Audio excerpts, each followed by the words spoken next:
Опять июль и дивный звон черешен, в моей руке твоя волшебная рука. Прости меня, я пред тобою грешен, но лишь в одном, что я люблю издалека.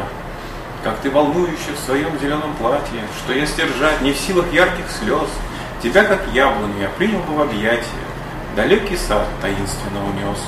И в том саду пред ясным ликом Бога ты расцветешь, не ведая утра. О, погоди, совсем еще немного, и я сгорю, как много лет назад. Такой же день, рукой такой же милой, мою любовь разбили на куски, и я тогда какой-то странной силой остался жив, не умер от тоски. Но я молчать не стану равнодушно, она оправдана причиной земной. Моя любовь была ей безделушкой, она так искренне смеялась надо мной. Опять июль и дивный звон черешен, в моей руке твоя волшебная рука. Прости меня, я пред тобой грешен, но лишь в одном, что я люблю издалека.